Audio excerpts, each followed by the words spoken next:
मुंबई पूर्व उपनगरामध्ये शाळा आणि कॉलेज परिसर तंबाखू मुक्त करण्यासाठी गेले काही दिवस परिमंडळ 7चे उपायुक्त विजयकांत सागर यांच्या नेतृत्वात मोठ्या प्रमाणात अभियान राबवण्यात आलेलं होतं आणि आज ह्या अभियानाची सांगता मुलुंडच्या कालिदास नाट्यगृहात पार पडली आहे। यावेळी सिने अभिनेते पुष्कर क्षोत्री, गौरव मोरे यांच्यासह अप्पर पोलीस आयुक्त महेश पाटील, उपायुक्त विजयकांत सागर आणि सर्व वरिष्ठ अधिकारी उपस्थित होते।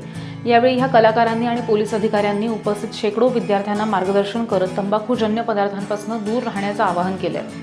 यावेळी ह्या कलाकार, पोलीस आणि शेकडो विद्यार्थ्यांनी तंबाखू आणि नशेपासून दूर राहण्याची प्रतिज्ञा सुद्धा केली आहे। या व्यसनामुळे काहीही साध्य होत नाही, त्यामुळे विद्यार्थ्यांनी आणि नागरिकांनी त्यापासून दूर राहावे असं आवाहन ह्या कलाकारांनी केलंय।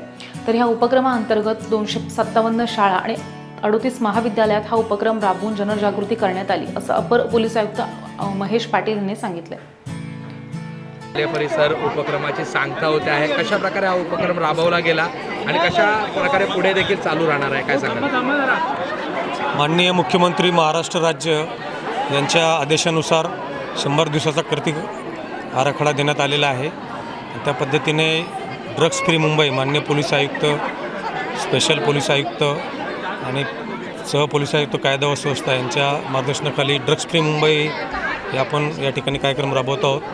त्या अंतर्गत सध्याची सर्वप्रथम पातळी आहे की तंबाखूजन्य पदार्थापासून शाळा कॉलेज परिसर मुक्त करणे आहे आणि आम्ही त्याच्यामध्ये महानगरपालिकेचं आपल्याला सहकार्य मिळत आहेत। ज्या पानटपऱ्या आहेत त्या निष्कासित करणे, जवळपास 500 पानटपऱ्या आपण आतापर्यंत निष्कासित केलेल्या आहेत। सातत्यानं कारवाई करण्यात येत आहे। निर्भय पथकाच्या मदतीने ह्या कारवाई होत आहेत। त्याच पद्धतीने शाळा कॉलेजचे काही प्राध्यापक आहेत, मुख्याध्यापक आहेत, त्यांचं सहकार्य आपल्याला लाभत आहेत।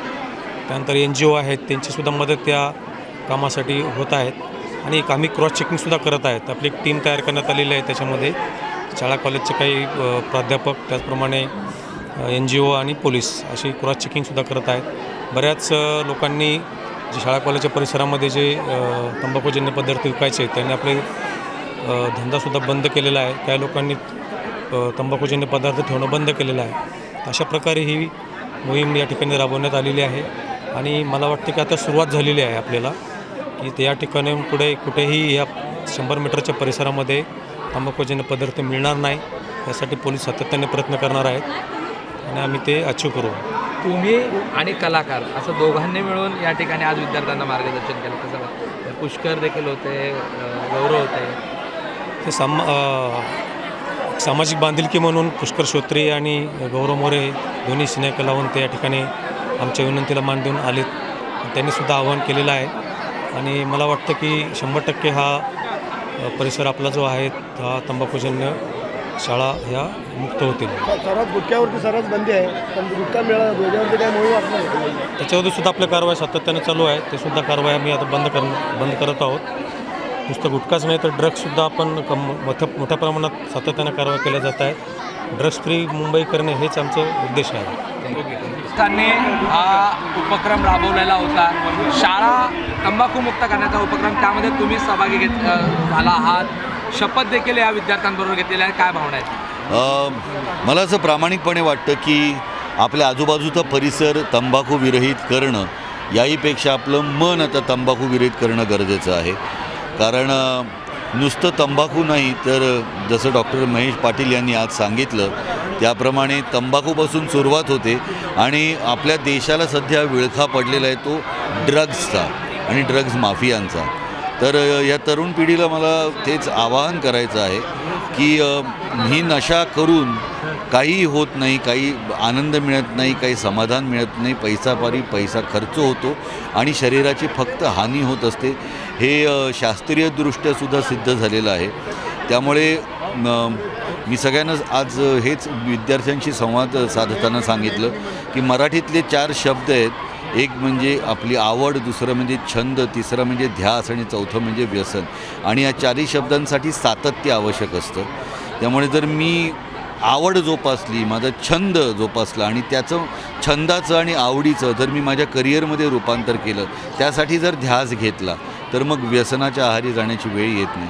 आपला मेंदू, आपला वेळ चांगल्या कामासाठी खर्ची करूया आणि त्यासाठी वेळ घालूया। आपलं पुढचं भविष्य आपल्या कुटुंबियांचं, आईवडिलांचं, ज्यांच्यामुळे जन्म आज हा आपल्याला मिळालेला आहे, ज्या देशात जन्म झाला आहे, ज्या मातृभाषेत आपण बोलतो, ज्या राज्यात आपण राहतो, आपल्या ज्या समाजात आपण आजूबाजूला आहोत, त्यांचं काहीतरी देणं आहे, ते देणं पूर्ण करण्यासाठी आपण काम करूया. व्यसनांच्या आहारी जाऊन काहीही होणार नाही आहे. त्यामुळे माझी सगळ्यांना कळकळीची विनंती आहे की नुसता तंबाखू विरहित परिसर आपल्याला बृहन्मुंबई पोलिसांच्या आणि आपल्या माननीय मुख्यमंत्र्यांच्या मार्गदर्शनाखाली आपण करू शकलो. आपण स्वतःला तंबाखू विरहित करणं खूप गरजेचं आहे. बरोबर, आज या उपक्रमामध्ये सहभागी झाल्या. आपण ज्या विभागात राहतो तो पण पवईसारख्या विभागातून आलेला आहे. मोठ्या प्रमाणात आपण बघितलं तंबाखू आणि व्यसनाच्या आहारी विद्यार्थी जातात, तर त्यांना मार्गदर्शन केलेलं आहे. शपथ देखील सोबत घेतलेल्या आहे. काय सांगशील? मला हेच वाटतं की मी मगाशी म्हटल्याप्रमाणे झोपडपट्टीला चाळीला ना नशा विळखा आहे सगळ्या गोष्टींचा. पण आता ते प्रकार हळूहळू खूप वाढत चाललेलं आहे. आणि काय होतं ना, ती स्टाईल म्हणून मुलं सुरू करतात. ज्यात फेजमधनं मी पण गेलेलो आहे लहानपणापासून. स्टाईल असते ती, पण ती स्टाईल काळांतराने तुमच्या शरीरावर किती घातक होते, तुमच्या भविष्यावर घाला घालते. आणि त्याने काय होतं, एक घरामधलं वातावरण बिघडतं आहे, क्लेश होतो, तुमचं घर राहत नाही, एकमेकांमध्ये आपला दुरावा निर्माण होतो. आणि या सगळ्या गोष्टी मी खूप जवळून बघितलेल्या आहेत. त्याच्यामुळे मला माहिती आहे, आणि त्याचा फायदा कोणालाच होत नाही. ना घरच्यांना होतो, ना समाजाला होतो, ना कोणाला होतो. नुकसान आपलंच आहे, आपलं भविष्य डिस्ट्रॉय होतं. आणि काळांतराने आपल्यासोबतची मुलं आहेत जे काहीच करत नाही, ज्यांना आपण चिडवत असतो, अरे हे काहीच करत नाही, हे साधेच पोर आहेत, ते भविष्यात पुढे निघून जातात. आणि मग त्याचं जे रिग्रेट होतं ना आयुष्यभर, मी काहीच नाही केलं, मग त्याचं फ्रस्ट्रेशन वेगळं आहे, त्याचा राग वेगळा. आणि तो राग मग कुठल्या ना कुठल्या पद्धतीने मग कसा करायचा. मला असं वाटतं काय घडत नसेल आपल्या आयुष्यात, काय होत नसेल, तर त्यासाठी तंबाखूच किंवा नशाच केली पाहिजे असं गरजेचं नाही आहे. बऱ्याच गोष्टी आहेत स्वतःला बिझी ठेवण्यासाठी. वाचन आहे, शांत ठिकाणी बसा, चांगल्या लोकांच्या सहवासात राहा. कारण चांगल्या लोकांच्या सहवासात राहिलात तरच तुमचं काहीतरी चांगलं घडेल. अदरवाईज तुम्ही कुठे राहायला जा, तुम्ही सोसायटीत राहायला जा, तुम्ही चाळीत राहा, घडणार तर काहीच नाही आहे.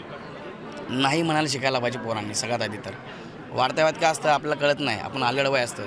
मग 16, 17, 18 हे वय कसं फारच डेंजर. त्या वयात तर म्हणजे तू कुणाचंच ऐकत नाहीत. एक जवानी असते, आपल्या सगळ्या गोष्टी करायच्या असतात. ह्यात नुकसान भरपूर आहे, फायदा फार कमी आहे. नशिबात एखादा असतो करोडोतला, त्याचं नशीब निघून जातं ते. तर आणि हे सगळा उपक्रम पोलीसनी केलेला आहे, डिपार्टमेंटने केलेला आहे. आपले विजयकांत सर आहेत, पाटील सर आहेत, म्हणजेच त्यांच्याकडे तो पूर्ण अहवाल आला असेल, किती प्रॉब्लेम आहे, काय काय घडतं आहे, की नशेने काय त्यांच्यापर्यंत सगळे रिपोर्ट्स आलेले असतील की किती नुकसान होतं आहे. आणि या कमी वयातच फार गोष्टी धोकादायक होतात. तर म्हणून मी पण त्याचा नेहमी अपोज करतो. आणि एकदा का तुम्हाला तो आजार जडला किंवा रोग झाला किंवा काही होत्या, तर त्याला रिकव्हरी नाही आहे, काहीच नाही. सगळंच गणित बिघडून जातं. आणि आयुष्य एक सुंदर आहे, ते एकदाच आहे, पुन्हा नाही आहे. हे सगळ्या गोष्टी परत येतील ना.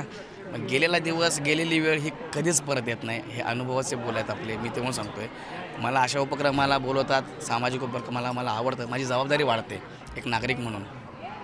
आणि आपण घाबरलं पाहिजे, प्रत्येकाला घाबरलं म्हणजे तसं घाबरलं नाही, एक रिस्पेक्टफुली घाबरलं म्हणतात ना, तसं घाबरायला पाहिजे.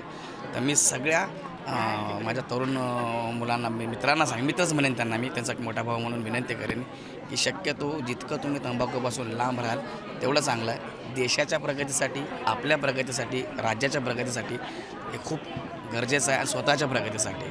त्यामुळे तुम्ही तंबाखूपासून प्लीज दूर राहा. धन्यवाद.